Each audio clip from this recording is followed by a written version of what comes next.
गया है अमर बोल, शीतल शब्द कबीर का हंसा करत है किलो।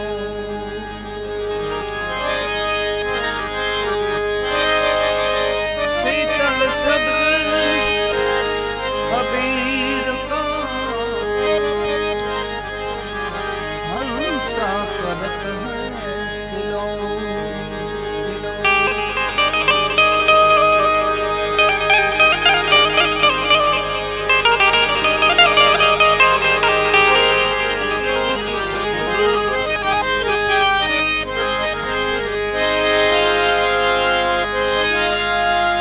सदगुरु तुम जानत हो, तुम लग मेरी दौड़, जैसे कौवा जाज का और न सूझे, जैसे कौवा जहाज का और न सूझे।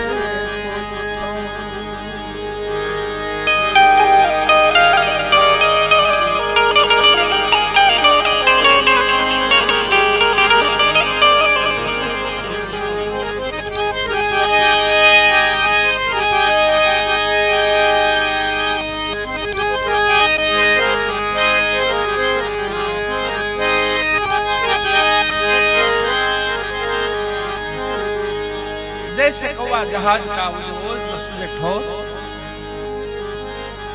મદદરીએ નાવ વહી ગયું હોય અને એના હઢમાં કાગડો બેહી ગયો હોય, દેશે પડે નહીં બીજી કઈ. એમ હરિનામમાં જેનું ચિત્ત લાગી ગયું હોય વાલા, એટલે ક્યાંય બીજે જગત જેને બ્રહ્મમય લાગતું હોય, ભગવાનમય લાગતું હોય, જગતમાં કાંઈ વસ્તુ એને ખરાબ ન લાગે. આપણી મૂંઝવણ શું ખબર, આપણે હારું નબળું બે જોઈએ છે, એટલે આપણે ખાલી હારું જ જોવાનું બસ.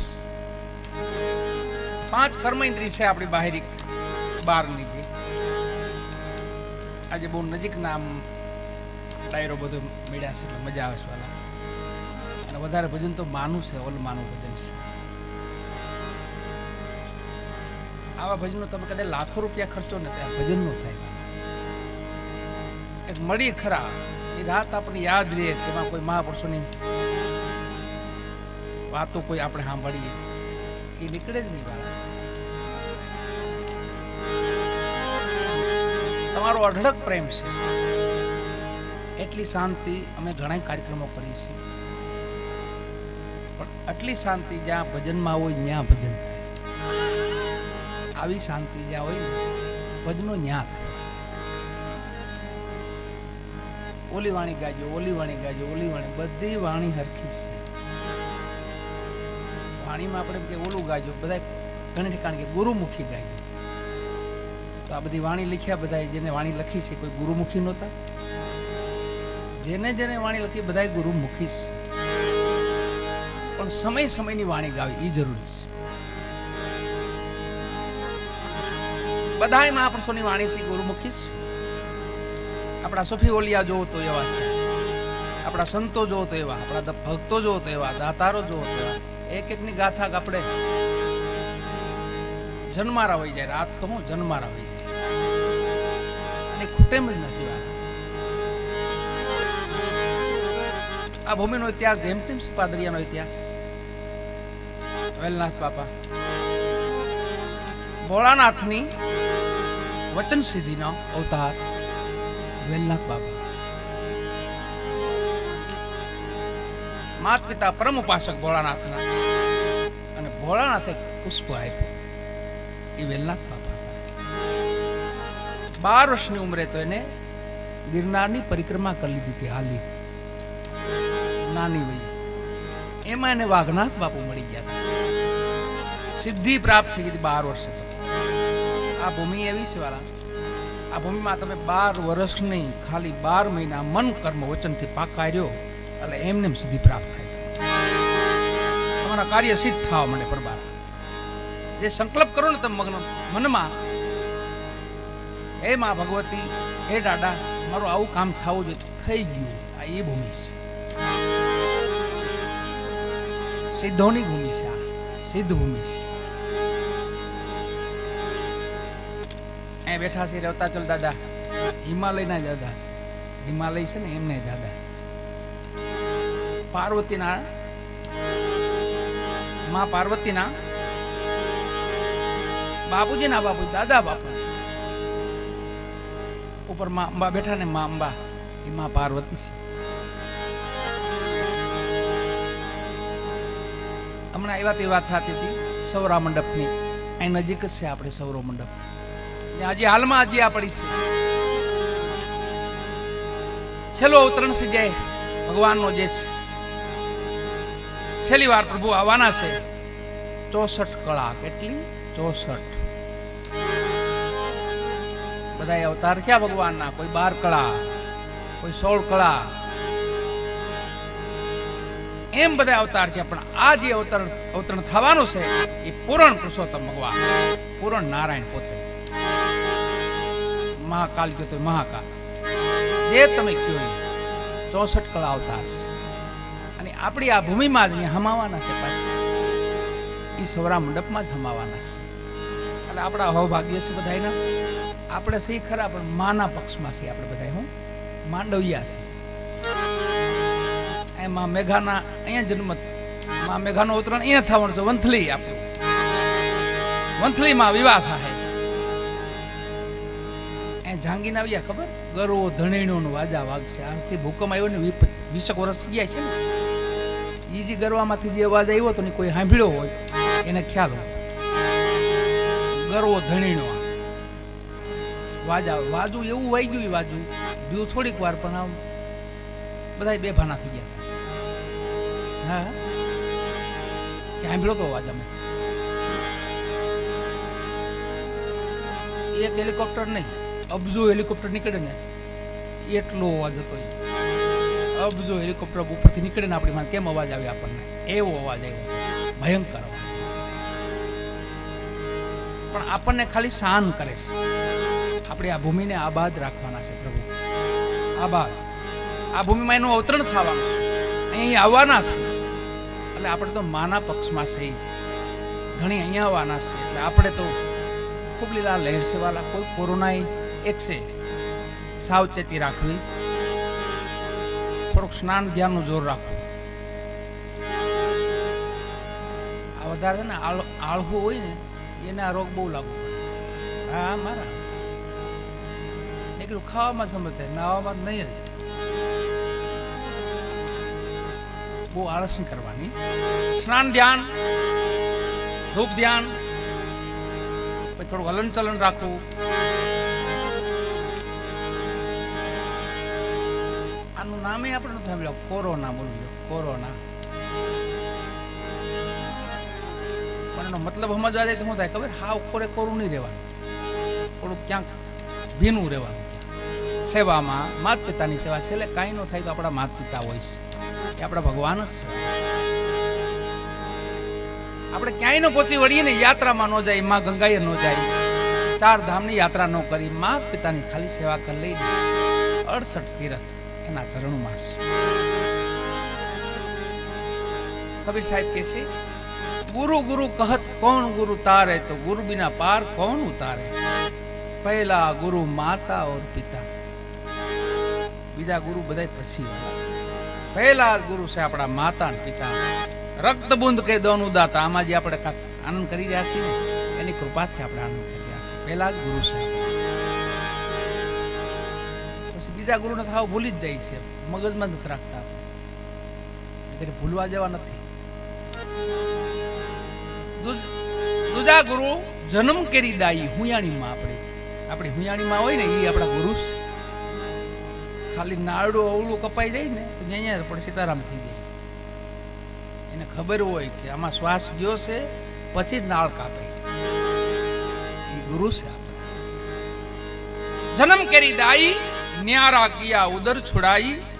તેસરા ગુરુને ધરિયા નામાં ઘરમાં જ હોય ફૈબા. આપણી ફૂઈ હોય ને, આપણા ગુરુ છે. એને ગુરુની જેમ સેવા કરીને, ભગવાનની જેમ સેવા કરીને એમ સેવા કરવી પડે. દરિયા નામા લહી પુકાર સઘળા ગામમાં. આખું ગામ આપણે નામથી પોકારતું હોય તો ફૈબાનો પ્રતાપ છે. બાકી કે હરપની માહી નામ નો થયું, હરપની મોહી છે. નામ તો નામ નથી કઈ, હરપની મોહી. એટલે ફૈબાઈ ત્રીજા ગુરુ, ચોથા ગુરુ ને વિદ્યા પઢાઈ. આ બંડલ ઉડાડતા આવડી ગયા ને આપણને, બંડલ ગણતા આવડી ગયા. ગણતા ન આવડતા બોલ. એક સમય એવો હતો, હજી એવા ઘણા વડીલો છે એવા કે જેને પોણી હો ને પોણો હો ની ખબર નથી પડતી. હજી હાલમાં છે. પોણી હો કોને કહેવાય, પોણો હો કોને કહેવાય? એ ચોથા ગુરુ ને વિદ્યા પઢાઈ, ઇનસે જગત વ્યવહાર ચલાઈ. બધો વ્યવહાર આપણે લાવ્યો.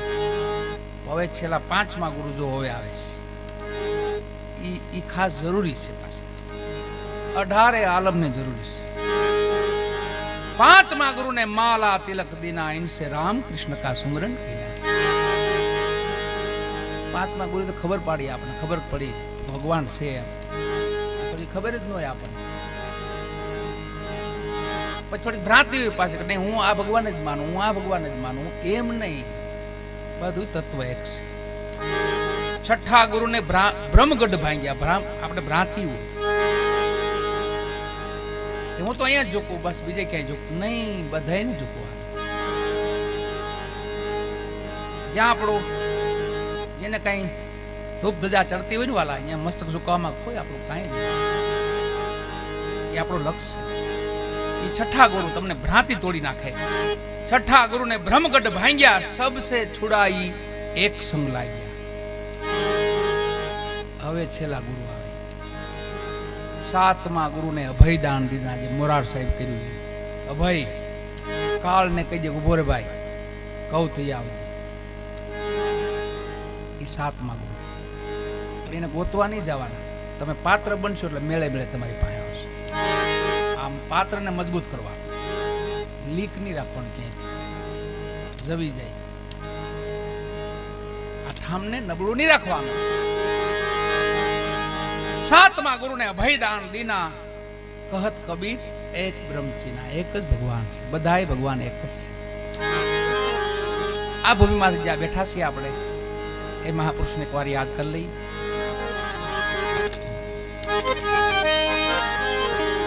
તો ઇતિહાસ બોલો બાપાનો. અજાબમાં પોતે હાથી તરીકે રહ્યા હતા પટેલ બાપાને ત્યાં. નામ સારું પટેલ બાપાનો. એમનો પરિવાર જ હાલમાં, સેજળિયા પરિવાર હાલમાં છે. કોઈ પટેલ બાપાને કીધું, પટેલ બાપા તમે જે વેલા ભગત ને રાખ્યા છે ને, એ કોઈ કામ નથી કરતા. કે તમારી વાડીએ ખાલી આરામ જ કરે, હુવે છે. એવું હોય નહીં કે ના ના તમે ખુદે આટો મારજો. અને પટેલ બાપા જાય છે આટો મારવા વાડીએ. ઓલા વેલનાથ બાપા એક વૃક્ષ નીચે હુતા છે. કોદાળી એની રીતે કામ કરે છે, પાવડો એની રીતે કામ કરે છે, ખપાળી એની રીતે કામ કરે છે. અને બાપા નજરો નજર જોઈ ગયા મહાપુરુષને. ઓહો, કાંઈ બોલ્યા નહીં. ઘરે આવી ગયા. ઘરે આવ્યા હતા, જેમના પત્ની હતા એમનું અવસાન છે. અને વેલનાથ બાપા એમનો જ રોટલો ખાતા. એ બંધાણા હતા. પોતે કીધું તું કે માં તું મને રોટલો દેશ તો જ હું ખાઈશ, નકર હું જમીશ નહીં. હાંજે વેલનાથ બાપા પાછા વાડીએથી ઘરે આવે છે. બધા મહેમાનો બધા બેઠા છે, શોકમય બધા બેઠા છે. વેલનાથ બાપાએ જોયું, હાથ પગ ધોઈ કીધું માં મને જમવા દે, ભૂખ લાગી છે માં. એવો અવાજ દીધો. પટેલ બાપા બહાર નીકળ્યા. કીધું ભાઈ વેલા હવે તારી માં નથી જગતમાં. કે શું છું મારી માને? એ નહીં આપે તો હું શું ખાઈશ? કે વેલા તારી માં હતા ને, એ રામ દરબારમાં આવી ગયા છે. અરે નો બને કોઈ દી. વાલા ઘરમાં ગયા વેલા બાપા. માં હુતા છે, માથે વસ્ત્ર ઓઢાડ્યું છે. 3 અવાજ માર્યા ખાલી. માં મને ખાવા દે, માં મને ખાવા દે, માં મને ખાવા દે. 3 અવાજમાં તો માએ આળહ મળીને ઉભા થયા. પટેલ બાપા નિસંતાન હતા, એમને ત્યાં સંતાન આપ્યા. પટેલ બાપાને કીધું છે હવે હું ગિરનાર ભૂમિમાં જાઉં છું. અહીંયા આવ્યા આપણે અહીંયા. એમના ગુરુ મહારાજ વાઘનાથ બાપુ, ઘણો ઉજળો ઇતિહાસ છે વાલા વેલનાથ બાપાનો, તો બહુ જાજો મોટો ઇતિહાસ છે. એના બચપનની વાત કરીએ આપણે.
જોગી વેલા બાબા અઘોર નગરા તારા